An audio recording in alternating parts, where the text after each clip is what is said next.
So over this last week or so, depending on when this video comes out, we got the Tony Hawk's Pro Skater 3 and 4 remake, and I was super stoked to see this remake coming out because I actually grew up on the Tony Hawk series, and my first Tony Hawk game I ever played was Pro Skater 3. So I was really hyped to get to jump into this, and if you actually want to see my Let's Play on the game, even though I wasn't very good, I was super rusty, you can check it out down below or somewhere in my channel. It's there, but warning, it's awful. Either way, today I wanted to just go over the game itself and see if maybe you wanted to give it a shot and try it out and buy it. If not, that's okay, we can just talk Tony Hawk in the comments below. But before we begin, hi, I'm Keegan. I'm actually doing something new. You can see my face. Hopefully if I do it right, there'll actually be cool shit behind me, not my lame ass background, but we'll see. But if you like what you see here today and want to see more of what I've done and what's to come, consider subscribing, as I'd greatly appreciate it and would love to have you. But either way, without wasting too much time, let's just jump right in to Tony Hawk's Pro Skater 3 and 4. So I'll kind of go over both of the games, because there's technically two games here. There's not much substance to cover, there's no story, nothing crazy like that. But I'm just going to go over with my experience, talk about some of my favorite levels from Pro Skater 3, Pro Skater 4, all the extra shit, and whatever. So starting with Pro Skater 3, actually, I think that this was a perfect remake of the classic game, with my favorite levels definitely being Suburbia, Canada, and the airport. I've always loved those levels. I loved them when I was a kid. I love them now. It was super sick to see them remade in this awesome light, especially Suburbia. It has this just fall atmosphere, and it always has, but it was really done well here.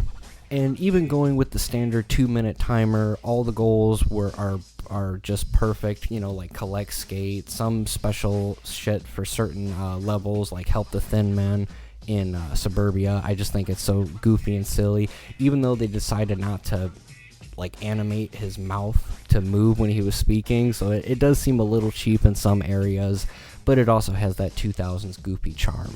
This is definitely the better half of the remake. I think that all the levels were executed perfectly, and I think they all just have the best vibe to them. They have a lot of good flow. It's really easy to rack up high combos. I mean, most levels it is, but I just think that the Pro Skater 3 levels are just top-notch, in my opinion. Now, moving on to Pro Skater 4, this is kind of where some of the problems with this remake kind of start to show, at least if you played the original. Now, in the original Pro Skater 4, there was a campaign. You didn't have a timer. They ditched the timer, and you would walk up to an NPC, and they would give you a mission similar to the goals that you would complete in the Pro Skater series, but it felt a little more personal. They completely opted out of that to give it the 2-minute timer, and their excuse, at least Activision's excuse, was to blend the experiences together so it would fit in a whole package. I just think it kind of ruins the experience, at least for someone like me who did play the game originally back then. But if you want to, you can go into the game mods and actually change the timer. Whether you're playing Pro Skater 3 or 4, you can change it from like 10 minutes to 60 minutes, which is great, because some of these levels are pretty big in Pro Skater 4. It just still doesn't have the same vibe to it. It didn't kind of give me that nostalgic feeling, and it just didn't feel right in general. I feel like even people who are playing it for the first time, it might feel a little just off.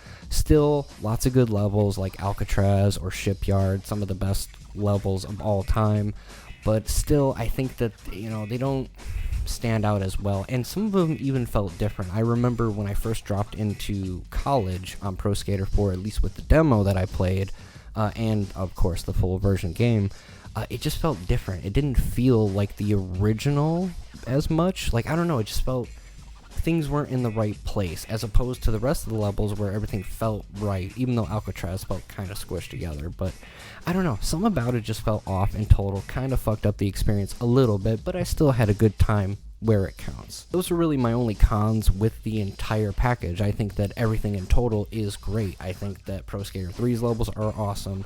Most of Pro Skater 4's levels are awesome, but the campaign mode was shit.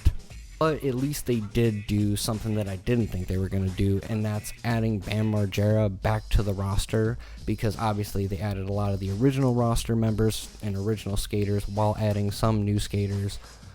from this kind of era. But I was super stoked to see that they added Bam. I didn't choose to play myself. I'd always choose Bam Margera, so it was really cool that you can unlock him. He's not just a normal character. You actually do have to unlock him with the in-game currency. It's like $5,000, which in the game is not too bad considering they give you basically $5,000 to start. And just going over some of the pro skaters in the game, it was really cool to see a lot of the skaters that I grew up liking, like Rodney Mullen, obviously Tony Hawk, Jamie Thomas, he was in there, that was awesome. And seeing some of the newer skaters that I'm not entirely familiar with, but some I am, like Andy Anderson. He's another secret character, super psyched to see him here. I think overall the roster that they have is pretty strong. Now the overall vibe of the game, I want to say, just looks beautiful. I think that this game has a lot of great color to it and just a lot of atmosphere compared to the Pro Skater 1 and 2 remake, which I felt was a little more dull, wasn't as creative or didn't look as fun, and that's a personal opinion of mine. But moving kind of lastly to the soundtrack, I think that they killed it here. They added a lot of the original tracks from Pro Skater 3 and 4, like Not the Same by Body Jar or CKY's 96 Quite Bitter Beings, and they even added some newer-ish tracks or more new wave tracks compared to, you know, the original soundtrack, like Waves, King of the Beach. I'm a huge Waves fan, so it was super cool to see that. And even Vince Staples, even though the song they have, they completely fucking censored it. It was kind of lame. Overall, it is a good package, and I believe it's only like $40 if you buy it, at least the standard version, and it is free on Game Pass. So, in my opinion, I do think it's worth a buy. Though, if going off the numbers we've seen, apparently it's actually not doing that well, probably because it's on Game Pass. So there's a ton of people who play Xbox that aren't buying the game. So my recommendation, I'm going to actually buy the deluxe edition when I have the money to do it, just to own the game in general. And my recommendation would be to do the same. If you want to try it out on Game Pass, be my guest, but if you do like the game, definitely buy it.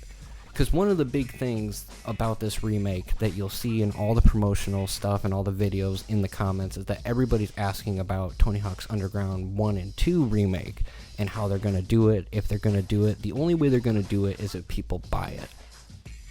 And the only other thing that was in the way of that was Bam Margera not being in the game originally.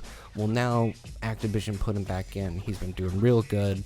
He's sober, and he's killing it, and so it's great to see that, too, being a Bam Margera fan. So that half of the deal is done. Now we just have to show Activision that we want this game, so you have to buy this game. Otherwise, they're not going to invest any more money. And I think we all want to see an Underground 1 and 2 remake, and me personally, if they could at least make it to American Wasteland, my life would be fulfilled.